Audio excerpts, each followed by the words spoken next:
que tendría la religión, que como quieras la iba a tener, pero más bajo una monarca que es completamente devota. Nosotros diríamos consagrada. ¿Verdad? Porque el católico usa devoción y nosotros consagración, pero quiere decir exactamente lo mismo. Una mujer completamente consagrada. Y para ellos no había posibilidad de una conquista sin evangelización. Tenían que ir de la mano. Eso de que hubiera una conquista y que no se mencionara por ninguna parte el evangelio era inconcebible, completamente inconcebible. Anteriormente, o sea, antes de la conquista de América, los europeos habían empezado a explorar África. África era desconocida. O sea, mucha parte del mundo eran desconocidos para los europeos. Y ellos necesitaban rutas comerciales. Su ruta comercial al lejano oriente, y bueno, incluso al cercano, ¿verdad? Cercano oriente, Turquía, y de Turquía, ¿verdad? Coger los desiertos y las montañas y quién sabe qué más, para llegar a Asia y llegar al comercio de Asia, de las famosas especies de India y de China. Pues cuando se les cerró esa ruta comercial, empezaron a explorar otras. Y empiezan a darle la vuelta a España, a África, y en ese momento es que entonces Colón dice, bueno, esto es un poquito lejos por aquí, ¿por qué entonces no intentamos por acá? Que si salimos por aquí, damos la vuelta y llegamos. Esa idea ya se conocía. Lo que pasa es que quien se hubiera atrevido a lanzarse a una empresa así tenía que tomar un carácter bien especial, y ese sí lo tenía Colón. Así que lo que los europeos están buscando son rutas comerciales. Por eso le dan la vuelta a África y llegan a América. Esa es la única razón. Cuando empiezan a explorar África, ¿verdad? Que les queda al sur a ellos, y no es casualidad que son los portugueses que están ahí en la misma esquinita. Hoy no pude traer, no tuve el tiempo de preparar una presentación, que eso ayuda mucho a veces verlo, pero están ahí en la misma puntita, como quien dice, a millas de distancia, como decir Florida de Habana, ¿verdad? Mucho menos. Está la península ibérica, que la componen Portugal y España, y están ahí a millas de África. Hoy día ese es el punto de la inmigración el punto de inmigración de los documentados. Por ahí es donde entran la mayoría de los africanos que entran a Europa. Gibraltar es un punto, pero no estoy segura si ese es el que intermedio. No sé si ese es el punto. Creo que es la distancia más cerca de África a Gibraltar. Puede ser. Y entonces, cuando los portugueses van a darle la vuelta, empiezan a explorar en África, ¿a quién le piden permiso? Al Papa. ¿A quién tenía la autoridad, según ellos, ¿verdad? Para darle, justificar que se llegara a un nuevo lugar y entonces hacerse dueño de ese lugar? Eso era prácticamente. Pues según ellos, quien tenía esa autoridad era el Papa. El Papa lo había hecho anteriormente para las cruzadas.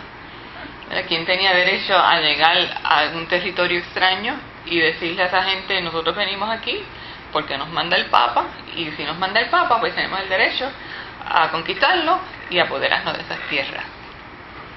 Esa era la mentalidad. Así que los portugueses y algunos de España, ¿verdad? Que empiezan a hacer esas exploraciones, van con un permiso del Papa.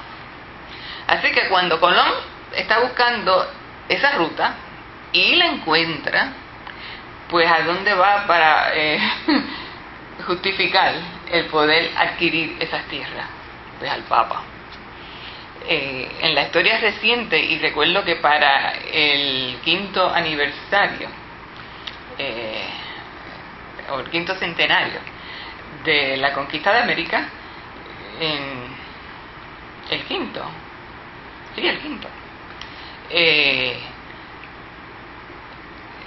muchos, en América Latina prácticamente ningún país celebró esa fecha.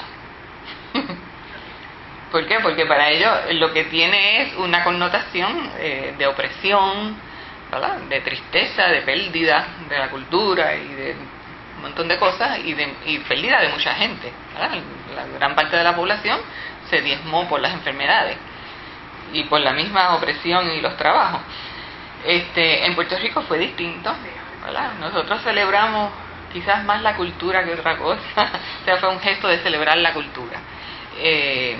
Y creo que en República Dominicana también hubo alguna celebración, pero en Puerto Rico eso fue grandioso, en ningún sitio, ¿verdad? Y entonces el foco de España, pues claro, fue Puerto Rico porque era el que estaba celebrando. Pero, y vinieron los reyes y todo, más o menos para esa época. Y una cosa graciosa es que en los libros, en los textos de historia, no se habla del descubrimiento de América. ¿Por qué? Porque los hispanos o los latinoamericanos decimos, América no estaba perdida para descubrirla.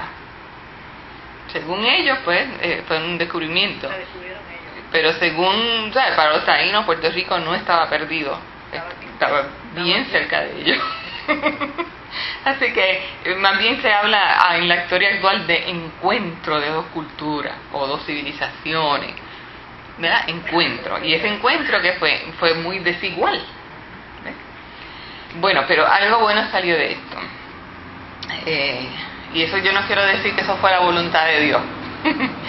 Nosotros tendemos a pensarla porque las cosas salieron bien, pues era la voluntad de Dios. Pues yo personalmente no estoy de acuerdo. Yo digo, gloria a Dios que dentro de todo eso brilló el Evangelio. Porque el Evangelio no está, como quien dice, no está sujeto a circunstancias. Cuando en una ocasión yo leí en uno de esos cursos que yo cogí de Teología del Caribe, y alguien se logró, ¿verdad?, que los esclavos pudieran ser evangelizados. Miren, los europeos, dueños de haciendas, dueños de plantaciones en el Caribe, se opusieron tenazmente a que sus esclavos fueran evangelizados. Tenían buenas razones. ¿Por qué? Imagínense que a alguien se le ocurriera citar Gálatas 4:28, porque en el Señor no hay ni judío, ni griego, ni hombre, ni mujer, ni libre, ni esclavo. ¿Ven? Y dicen que en sus iglesias, cuando sí se empezó a evangelizar, entonces los españoles o los europeos, porque estamos hablando de Haití, los franceses, ellos tenían su sitio aparte donde ellos se arrodillaban, y un amo, un esclavista, no podía permitir que su esclavo lo viera arrodillarse. O sea, de que este amo tuviera a su vez un amo, era signo de debilidad. Sí. Y el sistema esclavista no podía darse ese lujo. Sin embargo, y este era el punto que quería traer, sin embargo, cuando sí los esclavos tuvieron ante sí la posibilidad de conocer el Evangelio y de aceptarlo, empezaron a haber incongruencias y decían, el diablo es quien ha disuadido o ha seducido a estos cristianos blancos. Algo ha pasado, pero ellos no viven lo que predican. ¿Se fijan? Y yo estoy segura que les mandaron, los ministros que estaban allí predicando eran pagados por los amos. Cuando eso empezó a suceder, los esclavos no podían mantener a estos ministros, eran pagados por los amos. Y yo estoy segura que esos amos tienen que haberle advertido qué se podía decir y qué no se podía decir. Y sin embargo, el Evangelio brilló. Así que, como quiera, el Evangelio tiene autonomía, no está sujeto a ninguna circunstancia humana.